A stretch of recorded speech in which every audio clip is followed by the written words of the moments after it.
Bonjour à tous et bienvenue sur videobourse.fr pour une analyse moyen terme de la paire dollar face au franc suisse. Alors ce qui est intéressant, c'est de faire un parallèle également avec l'euro-dollar. Donc en parallèle, je vais voir l'euro-dollar quand on y reviendra par la suite. Donc déjà, analyse technique du dollar face au franc suisse. Ici, je suis en graphique hebdomadaire. Donc on voit en graphique hebdomadaire que depuis 2001, donc sur 10 ans, on est passé de 1 dollar à 1,8197 francs suisses à un dollar plus faible que le franc suisse, donc à 0,9302. Donc c'est une grosse chute, hein, un dollar qui s'est quasiment divisé par deux face au franc suisse, ce qui indique, puisque les dernières années ont été quand même des années de relative... on, va- on a eu des gros changements, voilà, il y a eu 10 années de gros changements au niveau macroéconomique, au niveau des forces en place, etc. Et le dollar a un peu perdu, je pense, de son statut de valeur refuge au profit d'autres valeurs. Ça peut être le yen, et ici on peut avoir également le franc suisse. Donc on voit une grosse tendance de fond, une grosse dynamique de fond qui est baissière. Donc on peut tracer, enfin j'ai tracé une résistance ici en reliant les points hauts du 24 juin 2001 et du 6 juin 2010. Au niveau des points bas, j'ai relié les plus bas du 4 octobre 1998 et du 9 mars 2008. Donc ça nous fait un espèce de biseau baissier sur du très long terme. Alors on va zoomer, on va s'approcher en journalier ici. En journalier, dans cette dynamique de fond, on est dans un mouvement baissier également. Dans cette dynamique de fond baissière, on est dans un mouvement baissier, à l'image des moyennes mobiles qui évoluent toutes trois à la baisse, les unes en dessous des autres, donc la 50, la 100 et la 200. Donc actuellement, on a tendance à tester de manière assez virulente la résistance oblique baissière. Donc une phase de correction pourrait se mettre en place, à vérifier bien sûr. Dans ces conditions, des objectifs pourront être fixés et on surveillera attentivement les rotations de Fibonacci. Mais on n'y est pas encore, même si là, on a quand même une clôture très nette, ici en graphique journalier, au-dessus de la trendline baissière. On peut constater qu'on a eu, alors c'est pas une épaule tête-épaule, parce que c'est pas, ça correspond pas, mais on a la même idée, à savoir un premier pic baissier, un second pic baissier plus bas que le précédent, et un troisième plus haut que le précédent. Donc on n'a pas une épaule tête-épaule parce que c'est trop biscornu, et puis la ligne de coup n'aura aucun sens, ça serait trop oblique en fait, mais on a quand même une dynamique d'hésitation et des acheteurs qui commencent à reprendre en main le marché à court terme. Donc, comme on dit, les arbres ne montent pas au ciel. Donc, à long terme, la dynamique ne va pas continuer tout le temps en accélérant à la baisse. Donc, il faut une bonne analyse fondamentale derrière pour savoir comment se positionner.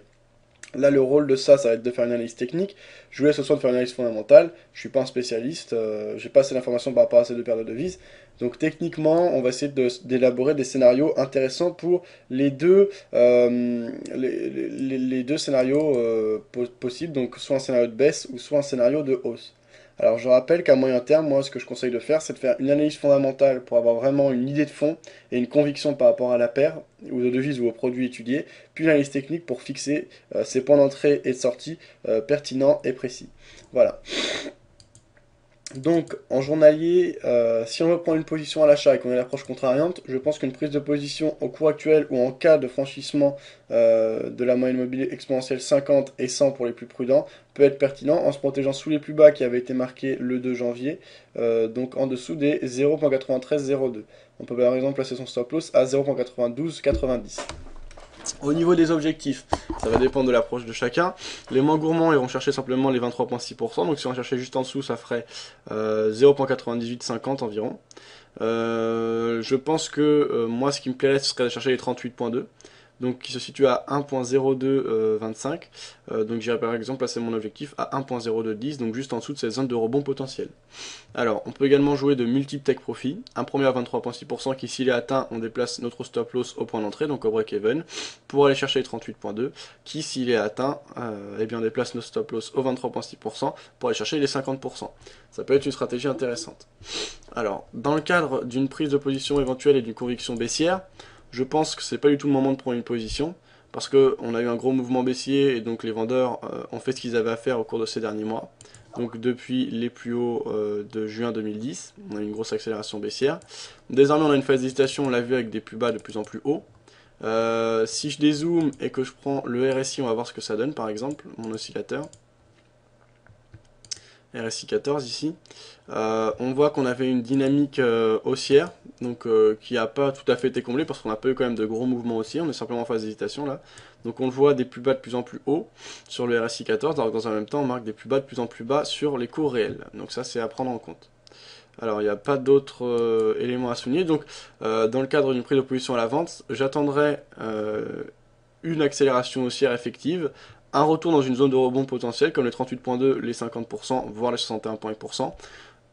Des signaux de reprise en main du marché par les vendeurs, ça peut être en une seule bougie si vraiment on a une grosse englobante ou si on a une vive reprise en main du marché par les baissiers, ou par exemple un marteau inversé très net ou des choses comme ça, ou sur plusieurs bougies, donc attendre une reprise en main concrète du marché par les baissiers.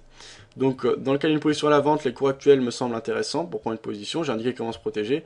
Dans le cas d'une position à la vente, attendre une phase de rebond, puis une reprise en main du marché par les vendeurs. Au niveau des stop-loss, j'utiliserai toujours la même approche, donc on attend la reprise en main du marché par les vendeurs, et à ce moment-là on se protégera au-dessus des précédents plus hauts, donc du précédent pic haussier, pour aller chercher un objectif, soit par exemple juste au-dessus des précédents plus bas, si on pas risquer d'aller chercher plus bas que la zone de rebond, ou jouer un scénario de poursuite de la dynamique de fond baissière qui serait tout à fait pertinent et cohérent.